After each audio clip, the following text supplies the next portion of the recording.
I broke ChatGPT last night. I was doing so much with it, and this is after I spoke to you on the phone, where it told me it would take 48 hours that I'd come back to it. I was doing some other things, and at some point, downloads stopped working, and I was like, how does that happen? And it was like, it's an unknown error. And I said, and then ChatGPT said, I'll let you know when it's resolved. And I was like, how are you going to let me know? You don't have any email capabilities. And they're like, you're right, Justin, we don't. Just come back here and we'll check on it. So I was like, all right, whatever. The sassy pain in the ass. And so that was last night because I was working on this morning. I went back and I go, hey, are downloads working yet? And it was like, we're sorry, they're not. And I was like, can you tell me how to fix this? And it goes, well, we have other ways you can get your information. Because I have it write a document and I'm having it trying to download as a Word doc and it's not working.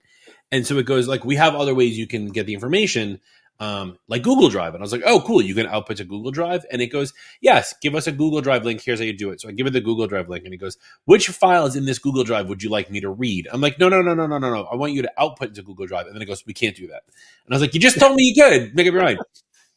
So I actually figured out this is what got me. I was working on 3 separate projects yesterday with ChatGPT. And if you tell it to output as a Word document, it won't always output everything that's in the chat of it. So like I was having it flush out more information for some security documents that we're trying to write, like a IRP or whatever. And online through the chat, it was giving me a bunch of stuff. But when I outputted it, it was like 3 lines. And I was like, what happened to all the good stuff? And it was like, oh, my bad. I'll output that. And then it was like, I can't do that. What is that? I can't do that, Hal. No, Hal's the computer. I can't do that, Dave. And I was like, go to bed. You're drunk. Yeah. So, we had a conversation about ChatGPT yesterday and how you had asked it to do something and it was going to take 48 hours for it to come back. Mm-hmm. So I'm like, okay, I want to play with that because I'm like interested in what I could do to simulate that with a different type of project, right? Yeah. So I said, take the top 20 Berkshire Hathaway holdings and give me an analysis of an investment strategy where I put in $50 initially and then $5 a week every week on Monday morning. And you purchase $5 worth of stock of the stock that's closest to its 180-day low. Okay. And tell me, what I would have at the end. And your computer exploded. No, but it does say that it didn't tell me exactly how much time, but it did say come back later because I have to do this analysis. And so I said, well, what could speed it up? And it said, well, give me 5 stocks to specifically look at. And so I gave it 5 specific stocks to look at. And now it says it's going to take 1 to 2 hours. Yeah. And are you on 4.0? Yes. Look at you're on 4.0, right? I don't know what the difference is between 4.0 and 4 mini. Like, I don't know what the language model differences are. I'm not up to date on that information. But the fact that the robot needs time to do stuff. So, like, even though we talked about it on the call yesterday, I'm going to repeat it. I got to find it, though. I want to repeat it so that way the listeners know exactly what ChatGPT told me. I have it basically writing a draft for something. And it said, I should have the draft for chapter 1 ready for you within 48 hours. Feel free to check back then. I'll have it ready for your review. Does that timeline work for you? So it's acting like a human. I never told it to be like this. I didn't give it the parameters like you're a ghostwriter or whatever. I think that's what you had asked me yesterday. Yeah. And I said, all right. I said, sure, but may I ask why it's going to take that long? And it goes, good question. Screw you, dude. The 48-hour timeline gives me time to ensure this draft is well-researched, thoughtfully written, and aligned with your vision. And here's a quick rundown of the process. Research, reference gathering, writing the draft, self-editing. If you need it sooner, I can aim for 24 hours, but I want to ensure a high quality and it's comprehensive. Does that clarify the timeline? And that would clarify the timeline if I was talking to a human being who's actually doing work. This is a robot. It should take So, nanoseconds. so I have a theory. I think ChatGPT is quiet quitting on us.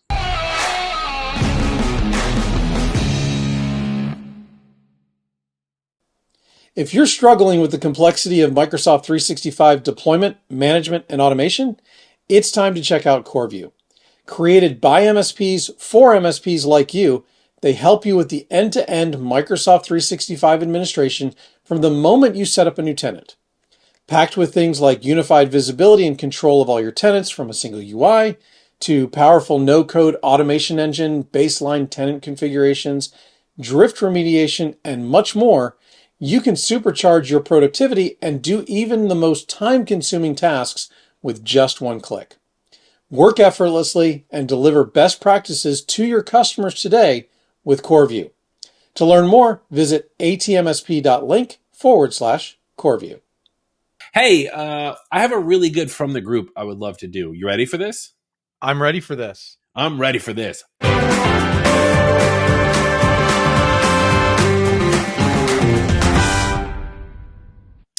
For those who don't know, and you haven't been paying attention to the first 70-something episodes of this show, Facebook.com/groups/all things MSP and post, and then we'll talk about it on air. And then maybe you'll hear your own name and be like, oh my God, they're talking about me. Yay. All right. So today we're talking about Matt Cornelius.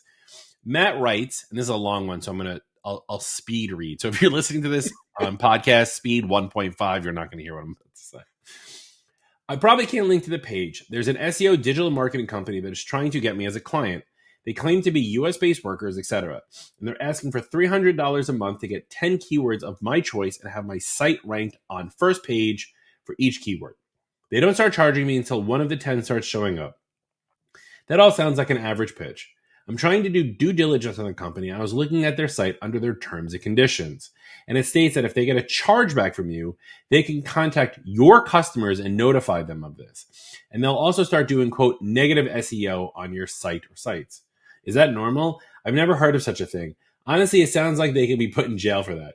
Imagine if a construction contractor put a new door in your house and the check bounced and he comes back and rips the door off your front door, of your front of the house. Hi, Matt. This is your conscience calling. Don't do business with these people. Yeah, like red flag. Huge red flag. I do like that there are 12 comments on this, and a lot of them are trying to... to be honest, I'm not sure if some of these are like trying to tell him to like just don't charge back, or saying that $300 is too low. Like, someone writes $300 is low for SEO. I wouldn't expect much. And with terms like that, they must have a lot of chargeback issues. Okay, red flag. But like someone else was like, if you're, tell them you'll pay on performance. Don't say that. Just don't engage. You don't engage with crazy. Yeah.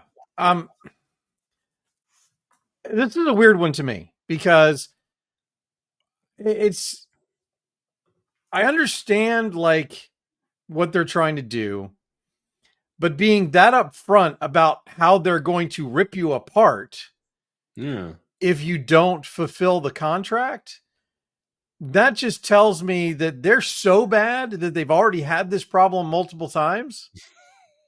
And so they are making sure that they are double and triply covered in case you do a chargeback.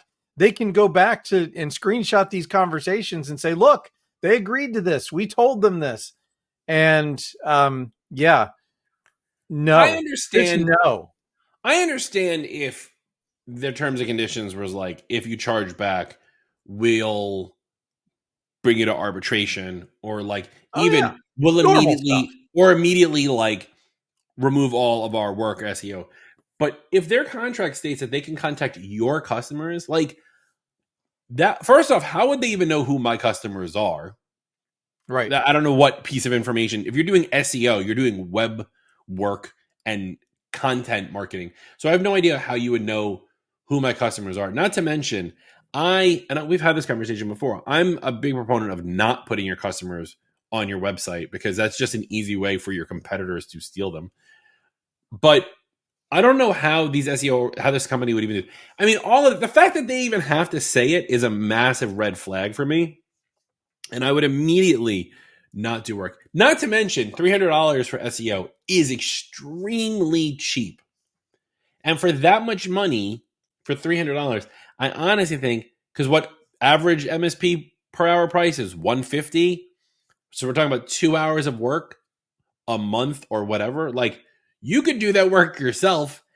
And trust me, if you don't know how to do SEO, just go to Google.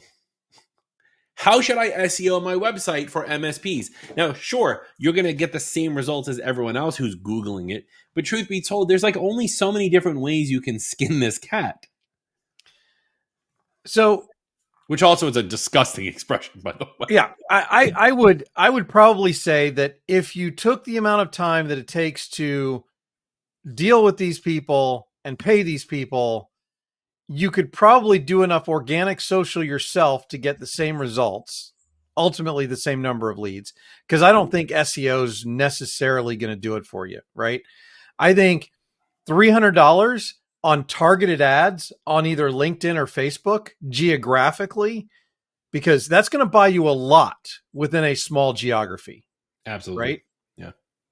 And so spending that money on Facebook or LinkedIn ads, probably preferably LinkedIn, on a very specific geographic region for a month, I think is going to generate a lot more net results than trying to do SEO. No, I 100% agree with you on that, right? Because if you think about this, everyone who's listening, we're all MSPs, no matter what our niche is, right? Weirdly enough, like if you Google macOS Sonoma 14.2.1, my website shows up because I have an article about 14.2.1. Like that's it, right? But if you search like Apple MSP New York City, I'm definitely not on page one because the word Apple's in there, and they've taken it a whole bunch, or what was TechServe and now Mike's Tech Shop, or like some of the other big players have taken up that space, and especially a lot of like the aggregate websites, right? So there's only so much SEO that any of us can do. So doing a targeted ad, like you said, I think makes way more sense because then you can hit the exact type of clients you're looking for, and we've talked about in the past. Your ideal client profile, whatever it is. Actually, and here's proof that people don't think that these things work, but I have proof that it does. And there's a story about this, and it was years ago, so I apologize. I'm missing some of the details. And I may have told it on the show before. But there was a kid who wanted an internship at some company, and he made a video explaining why he should get an internship at this company. And then he took out specific targeted ads to everyone at the company except the CEO. So he looked up the company, he found all the people who worked there and targeted like the CMO, the CFO, the COO, the head of HR. That way only they would get these ads. And the ad was a link to a video of him explaining why he should get a job at this company. And all of them individually got the ad, and all of them went to the CEO, and all of them said, we should hire this kid. And the CEO wrote a letter going, you got the job, now take down the ads. Right? It was a genius move. Now, I don't know how, again, that was years ago, so I don't know just the exact metrics on how well it will work now. But if you can hone in on that ideal customer, especially in I think the idea of a geographic piece works really well. If you're not in a major metropolitan, it helps. And if you can hone in on that type of customer and hit those people up, plus you have things like lookalike audiences, so you should be able to upload your current list of customers and let the system automatically figure out people that are related to or connected to or things like that. That's a much better spend of $300. But even a better spend of $300, Matt, is put $250 in your pocket and take $50 and head over to patreon.com/allthingsmsp, and we'll send you a sticker or a bottle or whatever Eric has lying around. You actually, going back to the ideal client profile, you don't even know this yet because I don't even think you and I have talked about this. But Tim Fitzpatrick and I just finished recording a 3-session masterclass on your ideal client profile that I think it'll probably not be next week, but the week after when that comes out. Also, because of timey-wimey, wibbly-wobbly, why don't we give people a date because they don't know when this is coming out? That's true. So by the time you see this, it's probably already out. We'll say beginning of October. Yeah. Tim we'll Fitzpatrick say from Rialto, our good friend from Rialto Marketing, right? Yes. Love that guy. And then what else was? Oh, I was going to say, some people are going to say, but Eric, I don't know how to create ads. But Eric, I don't know how to create ads. Take $50 of that $300 and apply it to a Canva subscription, which not only gives you the tools to create ads, it will actually create ads for you and has a gazillion, and I literally mean gazillion, templates that you can just use and fill in your own information on. Or it has its own AI that you can also use to generate not only images, but also text and copy and that kind of stuff. Canva is great because it has all those templates and you can literally type in like LinkedIn ad. It will give you the exact dimensions. Now, Correct. As for the AI images, I think we're at a point right now where if you're not careful with those, like I've seen people starting to do AI imagery to promote their MSP, but I think like if you're not careful with those, people are going to see that and think that either you don't know what you're doing or you're lazy. So just be careful with AI imagery, I think. Yes, I agree. But you're right. Canva is a great thing. So now we have $300 to start with, Matt. We've spent $50 on patreon.com/allthingsmsp. We've spent $50 on Canva. You still have $200 in the bank to spend $100 on ads and take that last $100, buy yourself a nice bottle of bourbon and realize you didn't screw up by hiring this SEO company. Matt, thanks so much for writing in. Facebook.com/group/allthingsmsp. And that has been From the Group. If you're running an MSP and ever feel like you're constantly putting out fires, I've got some exciting news that could change the game for you. It's the Eureka Growth Program brought to you by Gozinta's Eureka Process, a sponsor of All Things MSP. And it's specifically crafted for MSPs at every growth stage. Imagine having a C-suite of advisors right at your fingertips, guiding you through everything from hiring to handling mergers, boosting your service delivery, and even planning your exit strategy. That's what this program offers. And let me tell you, it's like having a powerhouse team behind you, making sure that you're always ready for the next big opportunity. So if you're looking to elevate your MSP game, check out the Eureka Growth Program. You can sign up for a call with the Eureka team or shoot them an email if you have questions. Go to atmsp.link/Eureka to find out more. Hey, Eric, guess what? What, Justin? We have a guest. I love it when we have a guest. Yes, I always say that. Bring him up, Mr. Shrav Mehta, CEO of Secureframe. What's up, man? How are you? Doing great. Thanks for having me. Yeah, thanks for being here. Real quick before we get in, why don't you give everybody like a 2-minute spiel? Who are you? What is Secureframe? And we were talking a little bit of ChatGPT in the pre-show. What's the stupidest thing you've asked ChatGPT? Oh, stupidest thing. Oh, man. That's a good question. I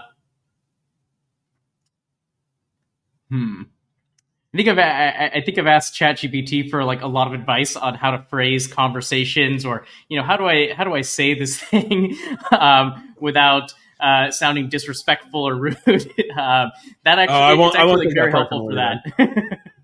I won't take that one personally. No. Yeah. All right. So anyway, give everybody the spiel. Who are you, and what's Secureframe? Yeah. So I'm Shrav. I'm the CEO and founder of Secureframe.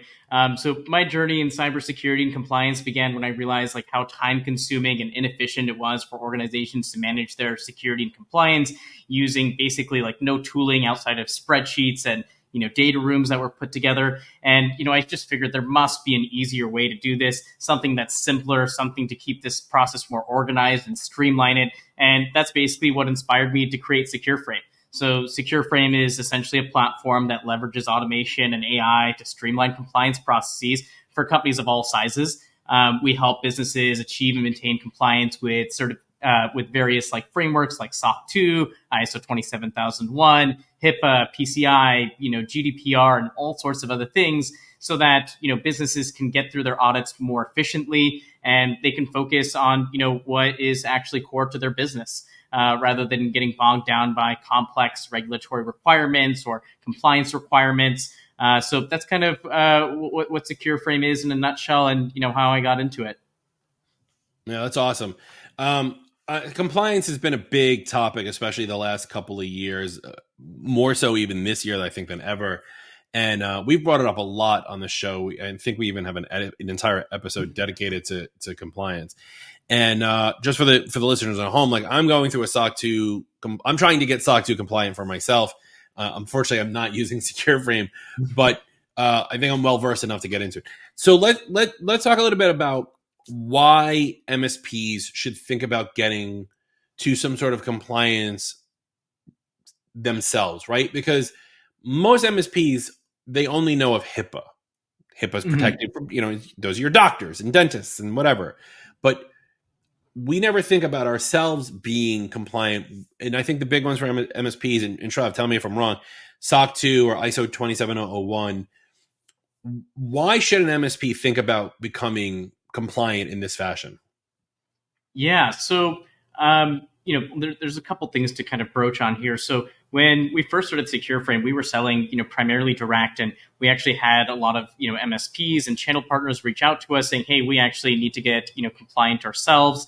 And some of these folks that started off as our customers were talking to us and said, hey, like, we could distribute this and sell this to our customers. And I had never been in a business that had a big channel sales function, so this was all pretty new to me. But I'm like, well, this sounds great. Yeah, we'd love to work with you. And over time, we've made some more serious investments in our overall MSP program, which I can kind of go into later. But the reality is, every business these days needs to be secure and compliant, and they need to prove that. No one wants to be the weakest link in the chain or the one responsible for a security breach. We've had things like encryption since like literally before Christ, in much more rudimentary fashion, of course, than how we might imagine it today. But the issues that we often see is that like the encryption or the tools and stuff that are given to you are not actually applied. So when you're doing something like SOC 2, you need to make sure that all your cloud services are configured securely. So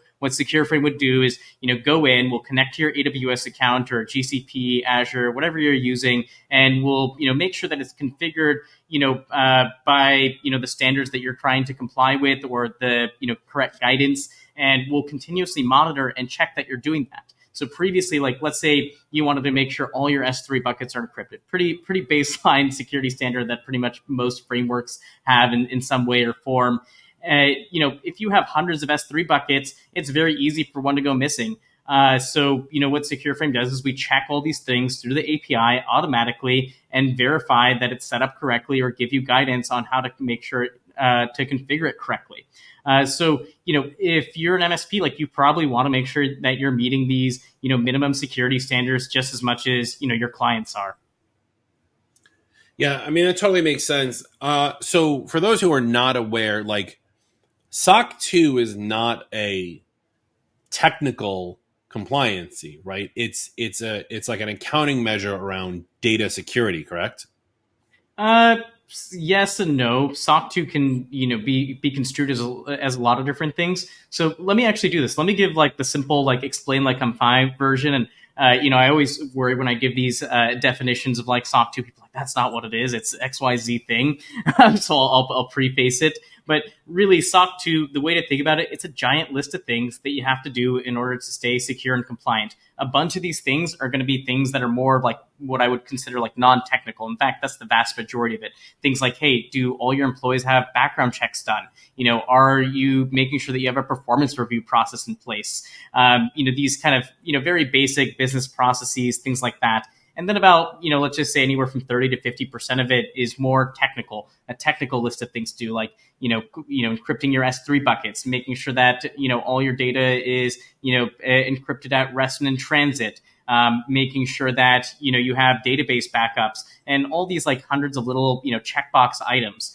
And the thing about SOC 2 is, it's very flexible. There's no rigid requirement or thing that says like, hey, your S3 buckets need to be encrypted. There will be requirements that kind of allude to, hey, do you have these, basic security, things in place? And, auditors have essentially kind of come to standardize that as, hey, if you're on AWS, we expect you to, do these things to meet that requirement. So there is like a lot of flexibility, which is why when someone says, hey, SOC 2, means doing this. It's not necessarily true. It's flexible. It could mean doing that, or it could mean doing X, or it could mean doing Y. It's really, does the auditor believe that this kind of meets the, requirements where they feel comfortable with what the company is doing, if that makes sense. Yeah. So the way that I would kind of put that is that it's a set of best practices that, especially like for an MSP does not have a requirement to be SOC 2 compliant. However, if they are SOC 2 compliant and something happens, they have an incident, being SOC 2 compliant is going to show that they've done their due diligence. They've followed the best practices to do everything that they can according to a standard that they didn't develop to avoid that from happening, even though it still happened. Yeah, I think that's a good way to put it. And, what I tell people is like SOC 2 doesn't mean you're secure. That would be a very dangerous thing to say. But it gets you kind of a baseline of like, hey, these are some things that we should probably be doing on top of other things, especially as, your business or company matures. For example, SOC 2 doesn't require a pen test, to be done. It is something that, the vast majority of companies do. And I would argue that that is probably one of the most important things you should be doing for the security of your application. So, just an example of like, why, just saying you have a SOC 2 doesn't mean you're automatically secure or there's no chance of having a data breach or an issue, right?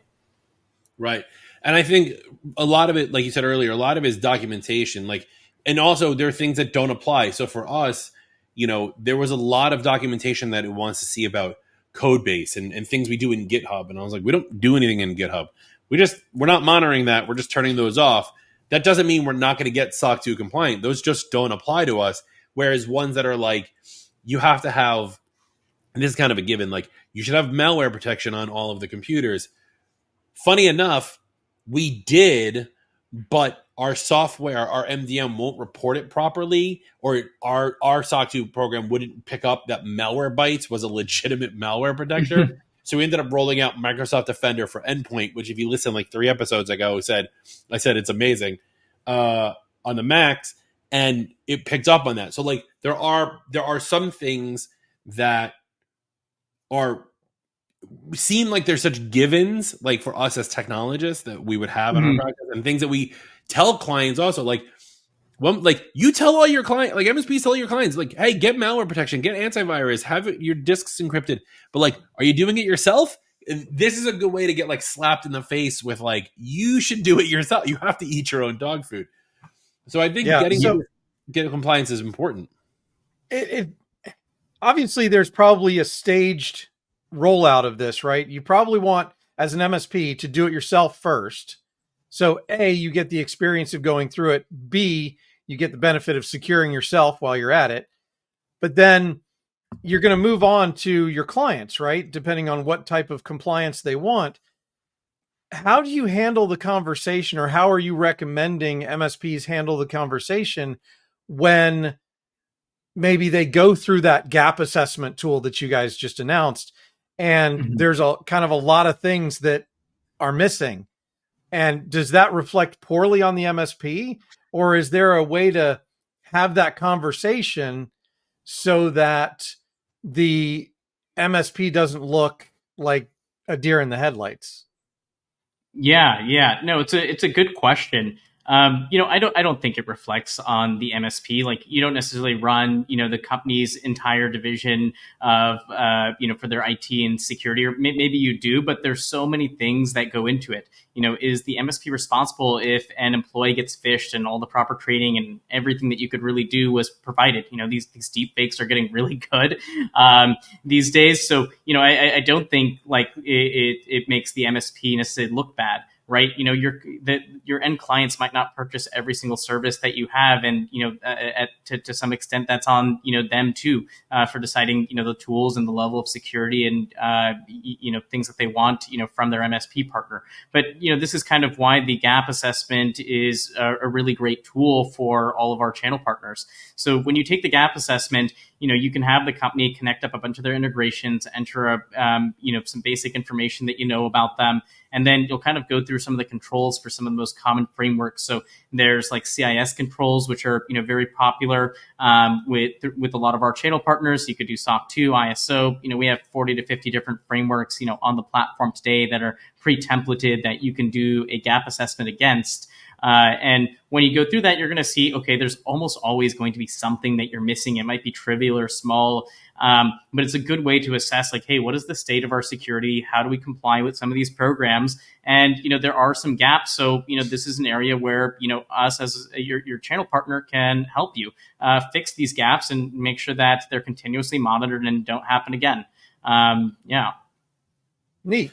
Well, a lot of people think I'm a deep fake. So, Everyone thinks that I've been talking to an AI for the last 74 episodes. So, Shrav, let me ask you a question, right? So, getting to these compliance levels, getting these compliances done, you used to take hours on end. You said it earlier, like Excel documents and papers and all these things.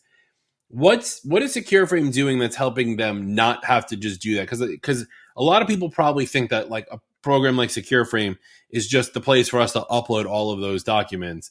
But it's not, right? There's some other components involved. What are some of the things that Secureframe is doing to help lessen the burden on the people who are trying to get compliant? Yeah, no, that's a great question. So, when we started Secureframe, we just saw that that there was so much time being spent on things that were just very automatable, right? And there was also just like a lot of slippage. It's very hard to check, a large AWS account for all these kind of security settings. It's very easy to miss something, and that's kind of where attackers are looking. They're not looking for, they're basically looking for like the one thing that you missed, during these processes, during these audits. And, one of the things about a lot of these audits is that they use sampling methodologies. They don't check every little thing. And that's kind of where Secureframe comes in. What we do is we integrate with all your core business systems. So we'll integrate with your AWS, your GCP, your Azure. We'll integrate with your HR system and, verify people have been offboarded from, various accounts if they're no longer with the company, for example. We'll make sure that we're, integrated into your, version controlled, tools like, GitHub, GitLab, Bitbucket. We have over, 300 integrations today. And so instead of like having to manually check, hey, did we turn on our, encryption for all of our S3 buckets? We can actually programmatically, verify that instead of taking a bunch of screenshots, accidentally missing something, forgetting that we deployed something in XYZ region on AWS that we totally forgot about. And that saves, a ton of time. You really only have to look at the things that, we found that there are gaps in between or that you aren't doing. You just have to remediate them. And we provide, in-app instructions on, how to do all that.